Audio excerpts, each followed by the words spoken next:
While it isn't aimed at excluding newer Final Fantasy games, it will be more focused on some older games as the graphics play a big role in this. I will be talking about my top 10 FMVs in the Final Fantasy series. These scenes are huge moments in the game, particularly in the pre-PS3, Xbox 360 era. These cutscenes and movies in-game truly stand out from the rest of the game. Like the last video, these will not be in any order. I'll try to diversify it as much as I can, but there aren't any rules I'm putting on myself. This will clearly contain spoilers for FF7, 8, 9, 10, 12. Number 1. Odin vs. Clara, FF9. Starting off the list is a video that has a bunch of consequence within FF9. This is the first Eidolon summon that is used after being extracted from Garnet. Queen Bran, in her thirst for controlling the Alexandrian continent, decides to test out her new toy and calls forth Odin, who with his Gungnir lance absolutely trashes the giant tree that is Clara. I loved this video as a kid. If there was any sense that Bran was only going to be a bit of a tool that no one was going to like, that went out the door here. Yes, Kuja gives her the tools to have her war, but she ultimately pulls the trigger on going through with it. Nuance in her actions are removed here, and then shortly after she does it again. This video was cool, and Odin looks pretty sick. Knowing that she had him before meant you could get him again and use him. And that's referring to Garnet and him being summoned. Overall, this is an impactful and cool FMV that I really enjoyed. Number 2. The introduction to Final Fantasy VIII. This FMV to start the game gets you so hyped up for what is coming. It's got lots of things from two guys fiercely battling and injuring each other, to a flower field with some words overlaying it. It sets up the game well and gives you a sense of what is to come from an action sense, as well as from a story perspective. The fun part is that the music is also pretty hype. As a kid, I love this intro, and this won't be the only FF8 FMV. Speaking of FF8, we have number 3. And this is the end of Disc 1. This one is pretty cool. It's also not as long, but it does have Squall falling off of a parade float. And it was such that he's got a giant magical icicle sticking out of him. And for me, the impact is that it provided the basis of evidence for the Squall is dead theory. Not every FMV here is because it's cool looking, although most of them are here for that reason. This one is a bit of an extra added feature, and then it has some outside influence. And that's referring to Squall being dead theory. I do like it since it isn't that often that you see an impalement and survival, which he actually comments on at the beginning of this too. How am I still alive? In terms of the series history, the last time there was an impalement, many tears were shed and some gnashing of teeth and smashing of controllers occurred. Number 4. The Sky Fortress Bahamut, FF12. What a battle this is. So much action, so many explosions, and the scale of Bahamut is not to be dismissed. Having seen other Arcadian ships in scale, having been on them, and then being in previous FMVs. Given the plot of FF12, this very much feels like the setup for a final dungeon and conclusion to the story. It's abundantly clear that if you don't mess this fortress up and deal with Vayne, Rabanastre is gonna bite it. And he gets pretty close, too. Sneaking in through a firefight also makes this a pretty action-packed FMV. Overall, this is probably one of the more defining FMVs in FF12. Number 5. The introduction to FF10. Nothing like starting a game with a stadium and a city getting utterly obliterated and you're in the middle of it. It's such a cool start to a game, getting to see some sports in a Final Fantasy game that then gets wrecked. The tone for the game is set very early in understanding that the giant floating water sphere that shoots balls of energy is going to be a bit of an issue. Mute Gear is also pretty cool, Or at least 13-year-old me thought so. I enjoy this one as it's a pretty good game starter.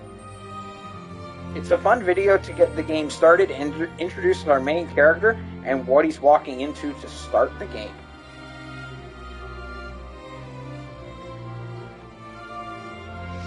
FF10, the waterfront video, is number 6. Well, if there was ever going to be another FF10 FMV in here, it was going to be Yuna and Titus at the Makalonia Lake. It's a very touching scene as we see Yuna struggle with the decision to move forward and what she would do with herself if she had to live her life in. The colors in the video are very nice, and them swimming around underwater, enjoying each other, is a nice touch. The music here, though, is probably the best part. It's a fantastic backing track, and it's probably the thing that stands out the most. It's also one of the most outstanding use of tracks in the series, as well as having a video that goes with it well in game is a big deal. I definitely enjoyed this as a kid, and I'm quite happy YouTube became a thing, because I wasn't smart enough to make a save file as Spot just to rewatch it over and over again.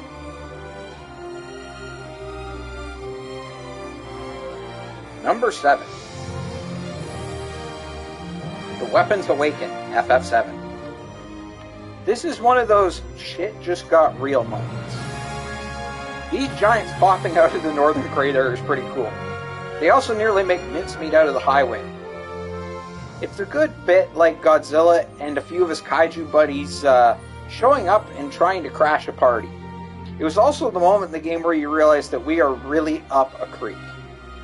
Realistically, all the Disc 2 weapon videos could be this slot, as the other two have a giant cannon trying to snipe and succeeding at doing so. It's a pretty wild trip that the weapons provide, given the fact that they are running around while you try to figure out how to stop a magical meteor from flattening the planet.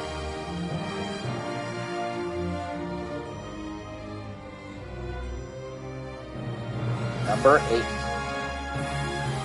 The FF7 Introduction. This was a sight to behold as a young kid.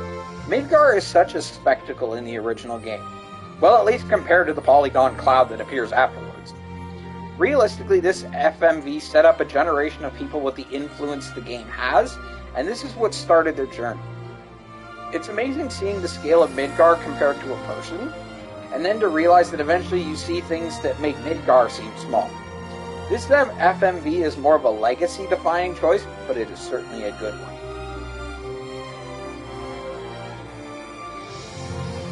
Number 9. Kuja vs. Terra, FF9. If Queen Brand using Odin on a town wasn't enough for the dark side of the game, then Kuja's existential crisis and transformation and demolition of Terra will really make that point clear. He flat out destroys a world. The scope of darkness that is attached to this moment is understated, as it makes it clear that if we don't beat this guy, he will end our world. Worst part is, he knows his time is limited, so anything will set him off. He is a great image for there being consequences when someone who can't control power well gets too much of it and doesn't have emotional control over their actions. Overall, this video is a very powerful way to end this 3, even though it's a small cutscene afterwards.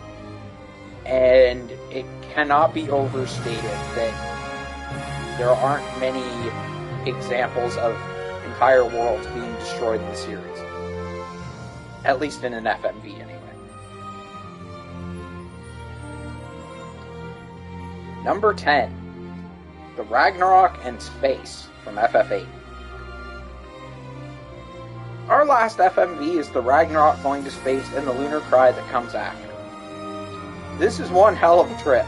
Watching the space station get completely engulfed and jumped by a huge stream of monsters extending off the moon's surface is pretty cool. Finding a giant red pseudo-transforming spaceship floating around in space is pretty wild and a bit brain-melting, especially for plot convenience. Nevertheless, it is a fun FMV to me and really does move the plot along. Also, can we ask how the hell the monsters breathe in space?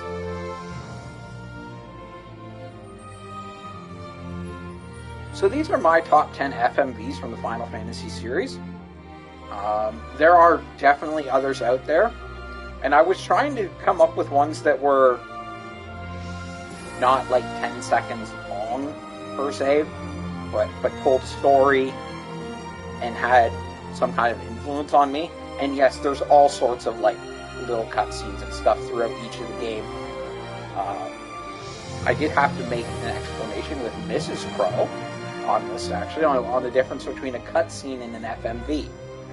So, I do believe that may spawn a cutscenes video, which is to be differentiated clearly. I would also like to thank everybody who commented on the last video and who has liked and subscribed as well. And please continue to do so if you like what's coming, and to leave a comment below. Have a good day, everyone.